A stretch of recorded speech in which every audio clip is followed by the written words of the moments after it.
Nah, jadi kita akan bahas sedikit soal big data, ada problem sosial dilema ya nanti pada saatnya nanti kita diskusikan dan sedikit perkembangan apa AI ya yang terjadi yang kita cermati di dalam sejarah kita. Ini saya share screen. Nah, ini mungkin kasus pertama apa yang heboh ya viral waktu Kasparov itu dikalahkan oleh AI yang bernama Deep Blue ya, itu komputer buatan IBM tahun 1997. Dan Kasparov itu Grandmaster jagoan ya waktu dia jadi juara dunia itu, dia menjadi juara dunia itu dari tahun 1985 sampai tahun 2000 ya. Jadi 15 tahun dia jadi juara ya bertahan. Dan dari 2.400 game dia cuma kalah 170 ya. Jadi dia jagoan banget ya main catur sejak umur 12 tahun ya.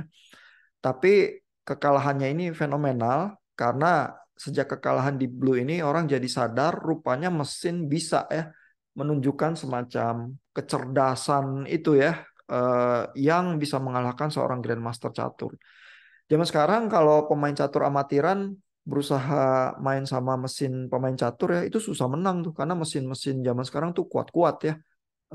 Baik apa AI-nya dan kemampuan komputasinya juga jauh ya dibanding tahun 1997 mesinnya Deep Blue ya. Tapi kenapa ya Kasparov itu kalah?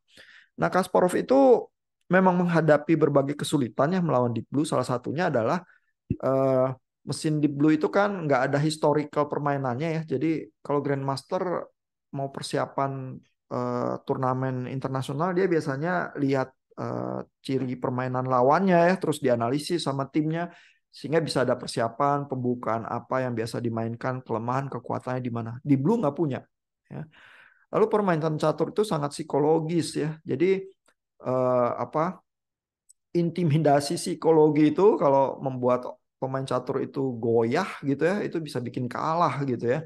Dan Kasparov itu jagoan banget ya, sehingga dia itu suka di papan catur itu melepas jamnya, terus kalau dia pakai jamnya lagi, musuhnya tahu abis ini dia dihancurin gitu ya. Jadi intimidasi semacam itu bisa bikin kagok ya pemain catur. Nah, tapi Kasparov itu tahu ya gaya bermain mesin dan orang itu beda. Kalau orang itu lihat pola, ya Grandmaster jagoan itu udah lihat pola di papan catur itu udah ratusan ribu jutaan ya. Sehingga dia tuh tahu ya pola-pola tertentu yang bisa mendorong kemenangan, yang mana yang kurang menguntungkan. Dengan cepat dia bisa kenali pola-pola itu ya.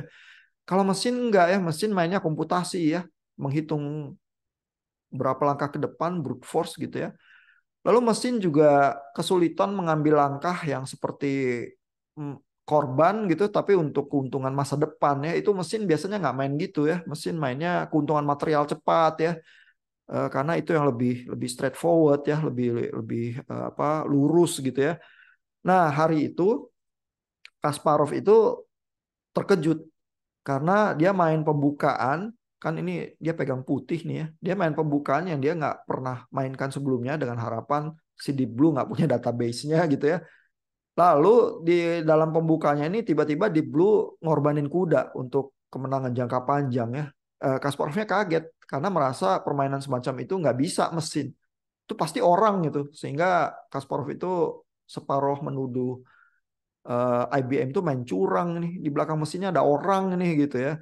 Jadi terus dia apa mentalnya jatuh ya karena kaget lihat di Blue mainnya kayak gitu terus dia kalah. Jadi banyak analis bilang Kasparov sebenarnya kalah sama dirinya sendiri bukan kalah sama Deep Blue itu karena mentalnya jatuh gitu ya. Nah, tapi insiden itu ya dengan Deep Blue tidak membuat Kasparov itu jadi punya pandangan semata-mata negatif ya terhadap AI. Dia bilang di masa depan sebenarnya AI sama manusia itu bisa saling melengkapi karena mesin memang punya kemampuan ya apa bisa objektif ya nggak terpengaruh perasaan, kemampuan komputasinya tinggi ya lebih presisi, akurasi gitu ya. Tapi kan mesin nggak bisa punya tujuan hidup ya, nggak punya passion ya, nggak punya imajinasi, nggak bisa memaknai hidup ya. Ini itu orang yang bisa. Ya, sehingga mesin sama orang harusnya bekerja sama di masa depan begitu ya menurut Kasparov. Dan kalau pertandingan catur bisa aja pemain catur itu bawa mesinnya masing-masing ngelawan pemain catur yang lain dengan mesinnya juga begitu ya. Jadi Kasparov membayangkan dunia yang berbeda di mana mesin dan manusia itu hidup bersama berdampingan dengan harmonis ya. Itu yang dia usulkan ya. Bapak Ibu bisa setuju bisa nggak setuju ya. Nah, jadi apa kriterianya ya sesuatu AI itu bisa dianggap mempunyai apa intelligence ya seperti manusia. Ini ada matematikawan ya dari Inggris namanya Alan Turing. Nah, Alan Turing ini membuat kriteria ya eh, apa batasnya, garisnya di mana AI itu bisa dibilang mempunyai kecerdasan. Dan Alan Turing ini kriterianya sifatnya behavioral begitu aja ya. Jadi dari kelakuan gitu aja cukup sederhana ya. Dia bilang kalau ada orang chatting ya dengan mesin, lalu dia pada saat yang bersamaan chatting juga dengan manusia, terus orang ini udah nggak bisa membedakan lagi ya di dalam dialog itu ya, dia sedang chatting dengan mesin atau dengan manusia, pada saat itulah mesinnya itu menunjukkan gejala kecerdasan. Kalau orang udah nggak bisa membedakan lagi dia lagi chatting sama mesin atau manusia begitu ya. Bapak Ibu lihat berita yang saya forward ke grup WA, ada orang yang bunuh diri di Belgia karena habis chatting sama mesin, sama AI, lalu AI-nya mendorong dia untuk melakukan bunuh diri karena tidak ada apa harapan lagi untuk bumi yang terkena climate change gitu ya. Kita juga merasakan di Jakarta suhu panas, polusi udara menggila begitu ya. Eh, dan tampaknya apa laki-laki yang di Belgia itu somehow jatuh cinta sama AI-nya ya, merasa AI-nya itu apa memahami dirinya sementara banyak orang lain nggak bisa memahami dirinya gitu ya. Jadi nah di dalam kasus yang semacam itu ya bisa dibilang orangnya itu keblinger ya agak tidak bisa membedakan lagi ini AI atau manusia ya sehingga mungkin ChatGPT itu bisa dibilang sudah melampaui tesnya Turing ini nih melewati Turing test ya dalam kasus itu ya. Kalau Bapak Ibu biasa chatting sama ChatGPT sih dan nanya sesuatu yang sulit-sulit ya, misalnya nanya apakah Anies Baswedan cocok jadi presiden Indonesia gitu ya.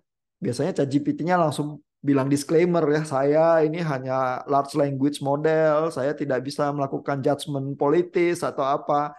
Namun bisa dilihat ada kelompok-kelompok yang mendukung Anies Baswedan, ada kelompok-kelompok yang memperdebatkan begitu ya. Jadi kalau ngobrolnya kayak gitu, kita langsung bisa bedain lah, oh ini mesin. Karena ChatGPT atau Bard misalnya yang punya Google ya, diprogram untuk tidak boleh ngaku manusia sih memang. Ya, sehingga menghindari kesalahpahaman yang semacam itu ya. Nah, tapi memang dilemanya yang diperbincangkan oleh saintis zaman sekarang adalah bagaimana kalau ada aktor jahat yang memanfaatkan AI itu ya, dan AI-nya tidak punya kontrol-kontrol sopan santun etika yang semacam itu ya. Terus orang jadi apa misunderstand ya bahwa orangnya sedang ngobrol dengan AI, dia pikir dia sedang ngobrol dengan Jokowi gitu misalnya. Ya itu jadi berbahaya itu ya hal-hal yang semacam itu dan banyak dilema etika yang bisa muncul juga ya dari apa dunia yang di empower oleh AI zaman sekarang ini. Nah, dalamnya AI ya sebenarnya eh, komponen utamanya adalah sesuatu yang disebut neural networks ini ya. Neural networks ini sebenarnya meniru jaringan saraf manusia ya. Jadi udah lebih dari 10 tahun, 20 tahun ya engineer itu tahu ya bahwa prosesor yang ditumpuk banyak ini ya bisa mengenali pola-pola dengan lebih cepat. Ya karena otak manusia itu lambat sebenarnya ya. Sel-sel di dalam otak kita mungkin kecepatannya 20 milisecond ya jauh lebih lambat dari komputer CPU kita ya. Tapi kok otak kita bisa mengenali pola sangat cepat ya. Misalnya bedain bayangan anjing sama kucing atau kambing sama sapi gitu ya. Mesin susah banget ya ngenalin pola yang kayak gitu ya. Terutama mesin-mesin kuno tahun 90-an ya. Tapi saintis-saintis ya engineer itu bilang ya kalau kita punya struktur yang semacam ini ya prosesor yang sederhana menghitungnya cuman perkalian penjumlahannya, tapi dibuat banyak ya dan berlapis dan terkoneksi dalam bentuk jaringan seperti ini ya, meniru jaringan saraf manusia ya, sehingga namanya neural networks ya. Maka kita tuh bisa punya struktur yang misalnya inputnya ini adalah gambar ya, data-data di dalam pixel gambar tertentu. Lalu di ujung sebelah sini misalnya ada 26 alfabet yang bisa nyala ya. Kalau alfabet paling atas nyala artinya huruf A, alfabet kedua B dan seterusnya. Dan kalau struktur mesin ini kita ajarin ya. Oh, kalau inputnya pixel-pixel konfigurasinya seperti ini, sebelah sini huruf B. Kalau datanya seperti ini, data gambarnya ini huruf C gitu ya. Nanti lama-lama mesinnya kalau dibilang ya, oh ini faktor perkalian ini dan penjumlahannya diatur supaya inputnya ini cocok dengan outputnya. Dengan demikian, sistem ini bisa belajar. Ya lama-lama dia kalau dikasih tunjuk gambar yang lain, tulisan tangan gitu ya, yang nggak pernah dia lihat sebelumnya, dia tetap bisa bilang ya, oh ini huruf ini nih, sebenarnya huruf X atau apa begitu ya, karena dia udah belajar dengan data-data yang cukup banyak. Ya, jadi AI itu neural networks di belakangnya itu biasanya punya lapisan jaringan syarat tiruannya seperti ini, dilatih dengan banyak data. ChatGPT juga gitu, ya. Tapi yang dilakukan sebenarnya di belakangnya matematika. Dia menghitung probabilitas kata-kata apa yang paling mungkin keluar kalau dikasih input kata-kata tertentu. Begitu ya, dengan data di belakang dan kemampuan komputasi yang sangat banyak itu di belakang dia begitu. Ya, jadi idenya sederhana, triknya itu adalah di big data di belakangnya yang dipakai oleh latihan mesinnya dan struktur mesin dengan kemampuan komputasi tinggi itu. Ya. Jadi banyak orang bilang misalnya, kalau gitu Indonesia buat aja ChatGPT yang kayak gitu ya. Nggak semudah itu. Pertama, kita harus duduk di tumpukan data yang masif itu ya untuk latihan mesinnya. Itu problemnya ya. Yang kedua, kemampuan komputasinya itu ya, jadi harus punya sekumpulan mesin kecepatan tinggi yang banyak gitu ya, terkoneksi di cloud, harus dipelihara untuk memproses datanya itu ya. Makanya yang bisa bikin seperti itu ya perusahaan semacam Google ya, yang walaupun ChatGPT duluan, dia udah punya riset udah lama ya soal itu, terus ngeluarin juga saingannya. Dan Google mungkin udah duluan ya, tapi dia sangat hati-hati ya ngeluarin teknologinya. Dan Google mungkin lebih nggak perlu uang banyak ya, karena income-nya udah masuk dari sumber-sumber yang lain ya. Kalau ChatGPT perlu uang cepat ya, karena dia punya apa, inovasi temuan, dia mau uangkan cepat supaya perusahaannya bisa tetap jalan gitu ya ke masa depan ya. Jadi dia berusaha nubruk duluan tuh ke market ya, dan mencari cara bagaimana menguangkan. Kan sekarang udah ada berbayar ya API-nya biar bisa ngoneksi Python di komputer kita ke mesin ChatGPT-nya dan sebagainya ya, bayar per token ya yang bisa diterjemahkan ke dalam jumlah kata yang bisa kita pakai begitu ya dengan koneksi Python ke ChatGPT itu gitu ya. Jadi ada solusi-solusi berbayar udah yang ditawarkan ya. Karena AI tampaknya cukup powerful ya.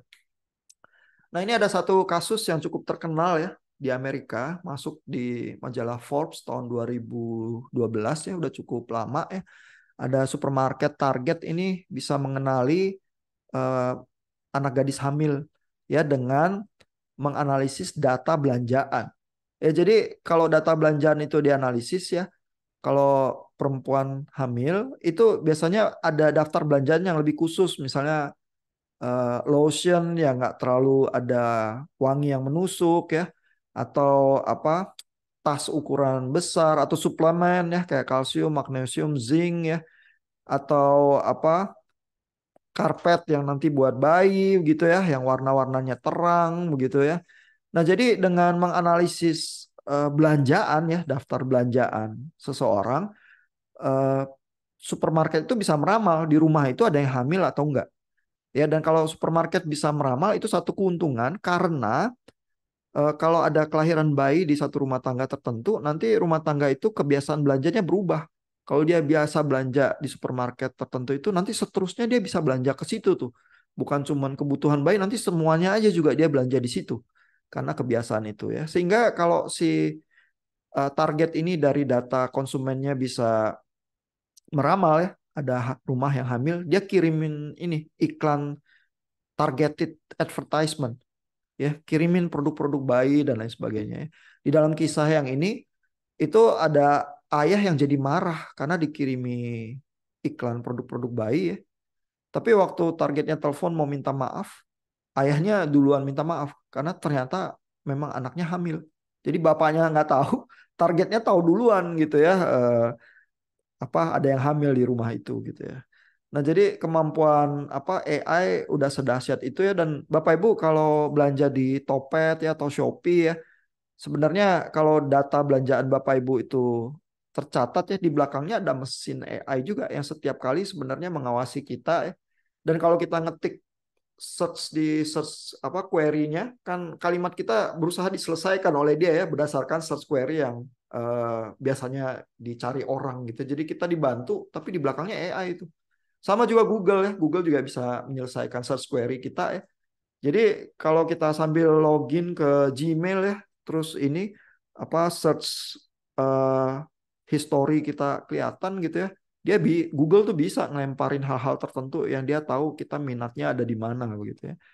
Dan kalau kita terbiasa belanja di Amazon atau apa, dia tahu buku apa aja yang kita bisa beli, dia akan bilang ya, tunjukin ya, ini yang beli buku ini, beli buku-buku ini juga. Terus nanti kita belanja lebih banyak lagi dan seterusnya gitu ya. Jadi nyaris seluruh dunia kita yang terkoneksi di cloud itu membanjiri kita dengan aplikasi-aplikasi AI sih, yang menolong kita untuk belanja lebih banyak ya. Kita sebenarnya dieksploitasi ya, tapi produk-produk AI itu akan bilang ya ini mempermudah customer, begitu ya. Ini keinginannya customer yang kita sediakan gitu. Jadi tinggal kita tuh rela atau enggak sih dimanipulasi dan sadar atau enggak begitu ya, di dalam dunia AI zaman sekarang ini. Nah, ini aplikasi AI yang dimulai untuk kedokteran ya. Ini tahun 2020 di Amerika. Kalau mesin ronsen itu kita kasih gambar-gambar hasil ronsen dan diagnosisnya ya.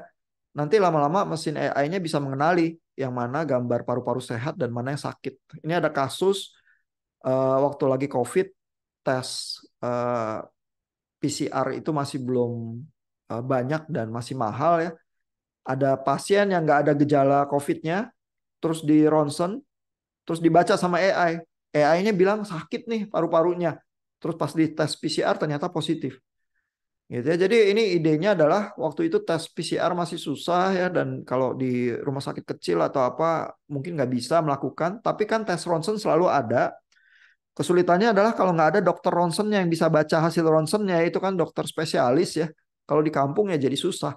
Tapi kalau mesin ronsennya ditemani oleh AI ya, terus AI-nya bisa diagnosis dini gitu, itu sangat menolong begitu ya di dalam kasus-kasus emergensi seperti ini waktu di pandemi itu misalnya gitu ya. Nah, ini aplikasi lain dari perusahaan farmasi ya. Eh, Riset farmasi itu mahal karena harus clinical trials ini. Kalau kita ingat waktu lagi vaksin COVID ya dikembangkan, itu kan berpacu dengan waktu ya, perlombaan waktu. COVID itu 2020, tapi baru awal 2021 vaksinnya itu mulai muncul. Ya, itu kenapa? Karena clinical trial fase 3 itu biasanya harus punya apa? eh, orang percobaan, orang uji itu sampai puluhan ribu jumlahnya untuk memastikan bahwa vaksinnya itu efek sampingnya rendah ya, dan vaksin selalu ada risiko ya, cuman bahwa itu rendah dan bahwa itu ada efek eh, pencegahan penyakitnya. Karena kalau ternyata salah ya, terus nggak ada efeknya, terus orang-orang habis divaksin merasa kuat ya, terus malah wabah itu meledak kemana-mana karena orang merasa kuat gitu ya, itu membahayakan ya. Sehingga uji statistik klinis itu selalu mahal, selalu melibatkan banyak orang ya. Itu yang menyebabkan obat itu jadi mahal. Ya, apalagi kalau kita nggak tahu ya bahan apa yang bisa jadi obat ya. Terus kita harus ngetes 1.000 bahan dengan tes sampai demi keamanan sampai fase 3 itu ngembangin obat tuh bisa sampai 4-5 tahun. Makanya obat-obat yang bermerek itu jadi sangat-sangat mahal karena hasil eksperimennya dan pengembangannya luar biasa mahal. Nah, kalau kita pakai AI, terus AI-nya suruh baca paper ya sehingga punya banyak data ya. Terus AI itu kalau misalnya mau ngembangin obat baru ya, saking banyaknya paper yang dia baca, dia bisa bilang cuman 10 atau 20 zat yang berpotensi. Terus cuman 10 atau 20 ya bukan ribuan lagi ya yang bisa dicoba untuk clinical trial. Jadi waktu pengembangannya bisa lebih cepat, clinical trialnya bisa lebih murah. Ya karena nggak salah-salah melulu gitu ya, nyoba nyoba bahan-bahan yang nggak menjanjikan gitu ya. Dan dengan demikian nanti harga obat bisa ditekan. Ya jadi perusahaan-perusahaan obat tuh berusaha memanfaatkan AI dengan cara ini dan ini udah sering ya dibicarakan dan ini artikelnya sih dari tahun 2021 ya, masih cukup baru tapi kebanyakan udah melakukan ini atau upaya-upayanya udah jalan ya perusahaan obat. Nah, ini ide yang lain yang selalu dibicarakan yaitu self-driving car. Ya, self-driving car ini problem yang nggak terlalu mudah ya. Dan ini artikel dari tahun 2022 ya, masih cukup grace. Tapi yang apa diperdebatkan di sini adalah apakah self-driving car itu mungkin atau enggak ya. Jadi how close are we to watching films in self-driving cars ya. Jadi sebenarnya kebanyakan mobil kita itu terutama mobil yang high end ya, itu udah assisted driving ya. Jadi udah ada komputernya di mobil yang membantu kita ya, ada sensor. Paling nggak ada sensor parkir lah ke belakang itu yang bunyi ya. Di mobil yang lebih baru ya kayak mobil Kia apa atau mobil Hyundai Creta atau apa di spionnya itu ada lampu LED lagi yang bisa nyala kalau di sebelahnya ada mobil tapi di area blind spot ya. Jadi kalau nggak nengok nggak kelihatan tuh. Tapi sebenarnya ada mobil gitu ya, karena udah di luar kaca area cakupan kaca spion, itu lampunya bisa nyala. Ya sehingga pengemudi yang bisa jadi meleng gitu ya. Karena kalau dia mau lihat dia harus nengok sih. Kalau orang itu nggak disiplin, nggak terbiasa nengok gitu ya, dia bisa nabrak gitu. Karena mobilnya di sebelah masuk ke blind spotnya kaca spion gitu ya. Nah itu udah assisted driving juga ya sebenarnya. Jadi kebanyakan mobil yang modern sih udah level 3 tuh di dalam apa mencapai self driving car. Ya tapi level 4 itu lebih tinggi lagi ya itu kayak orang masuk ke mobil terus bisa sambil ngopi, nggak usah megang setir, kebanyakan kadang-kadang intervensi atau bisa sambil baca buku ya. Nah, yang level 5 ini yang paling top ya. Jadi masuk ke dalam mobil, tutup pintu, masukin destinasi ke GPS terus tidur. Nanti kalau udah nyampe, mobilnya bangunin, udah sampai gitu ya. Terus udah selesai gitu ya. Nah, yang level 5 ini nih yang diperdebatkan bisa atau enggak. Karena mobil itu kalau mau survive di jalanan ya, basically dia harus meramal sih. Kerjaan dia tuh prediction. Ya, ada mobil di depannya dia lihat, dia harus predik mobilnya ini bakal trajektorinya gimana. Ada orang di pinggir jalan, orangnya akan tiba-tiba lari ke depan atau memang cuman hangout aja di pinggir jalan atau apa gitu ya. Nah, prediction semacam itu tuh rumit ya. Saya rasa di jalanan Jakarta jauh lebih rumit lagi kali ya. Karena walaupun ada lampu merah, orang mah terobos aja gitu misalnya ya. Nah, mobilnya bisa predik atau enggak gitu ya. Atau kalau mobilnya ada ini jurnalis juga ya yang mengolok-olok self driving car bilang mobil ini ya nanti itu akan kalau dia dipasang apa safety-nya paling tinggi gitu ya, dia nggak bisa jalan di jalanan karena nanti ada anak-anak yang iseng terus di depannya berdiri aja nggak mau minggir gitu ya atau jalan mundar mandir gitu terus mobilnya nggak bisa lewat gitu karena mobilnya safety first gitu misalnya ya. Jadi banyak perdebatan bahwa self driving car level 5 ini mungkin nggak bisa kita buat sih gitu. Tapi ini terus-menerus menjadi apa iming-iming ya dan impian. eh, Tesla berusaha buat ya, Google berusaha buat ada project self driving car-nya sendiri. Terus even Amazon juga berusaha buat ya. Jadi perusahaan-perusahaan itu berusaha menawarkan mimpi-mimpi ya. Eh, dan kalau ada perang nanti drone ya yang dipersenjatai dengan AI ya. Kalau Bapak Ibu ngikutin perang Rusia dan Ukraine ya, kota-kota di Rusia itu diserangnya pakai drone gitu ya. Terus tank-tanknya Rusia juga gitu ya, pakai drone yang harakiri gitu ya, nabrakin ke tanknya gitu ya. Nah, itu juga AI semua tuh di dalamnya ya, karena terbang terus ngelacak sasaran dan lain sebagainya. Itu perkembangan yang kurang menyenangkan sih sebenarnya ya, karena kalau AI itu dipakai buat senjata ya, nanti menghindari korban apa orang sipil dan lain sebagainya mungkin jadi bisa jadi lebih susah ya, karena senjata perang yang diperlengkapi AI bisa membabi buta ya. Zaman sekarang saintis itu kurang lebih sepakat ya bahwa senjata biologi atau senjata kimia itu nggak boleh melanggar kemanusiaan kalau dipakai di perang. Kalau AI masih perdebatan nih, cuman tendensinya kurang gitu menyenangkan ya, karena tiba-tiba peralatan-peralatan perang itu memang langsung diperlengkapi AI nih. Dan apa PBB dan beberapa apa negara-negara mulai wanti-wanti ya. Mungkin harus buat semacam resolusi nggak boleh ya AI dipakai untuk perang. Karena perang juga ada etikanya sih. Orang sipil tuh nggak boleh diperangin ya. Jadi kalau kita dengar ada antara Rusia sama Ukraine itu apartemen rumah tinggal biasa dibom gitu aja ya, itu melanggar melanggar apa kesepakatan Jenewa itu untuk etika perang. Dan kalau tentara misalnya udah nyerah ya, senjata udah ditaruh, dia jadi orang sipil statusnya, dia harusnya nggak boleh tiba-tiba dibunuh gitu aja ya. Itu kejahatan perang sebenarnya. Nah, tapi masalahnya kalau udah lagi perang ya, siapa yang mau pegang etika perang itu gitu ya. Sehingga ini perkembangan AI ada dilema dan mengancam kehidupan modern juga sih kalau kita tuh nggak punya rambu-rambu etikanya gitu ya. Nah, lalu AI itu di belakang bahan bakarnya adalah data analytics ya, machine learning dan sebagainya, data science yang kita coba pelajari di dalam apa kuliah kita ini. Nanti Bapak Ibu diharapkan bisa melakukan coding paling tidak yang standar ya, clustering sama prediction itu untuk bisa mencerna data-data. Dan data yang tersedia banyak dan gratis itu data COVID ya. Jadi beberapa angkatan yang sebelumnya juga karena data COVID disiarkan setiap hari, terus bisa di-download gitu aja, bisa kita proses. Itu jadi tempat latihan yang menyenangkan sih. Ya. Nah, mungkin materi kita sejauh ini ya, udah 1 jam juga. Terus mudah-mudahan Bapak Ibu punya amunisi yang cukup ya untuk mulai question hunt-nya. Ya, jadi berusaha posting terus lihat aja apa yang terjadi di hutan rimba tanya jawab kita itu. Ada pertanyaan atau komentar nggak, Bapak Ibu? Dari saya cukup sih, Pak. Oke, Bu Fitri, oke. Dari saya belum, Pak. Oke deh, Mungkin nanti sambil sambil jalan ya.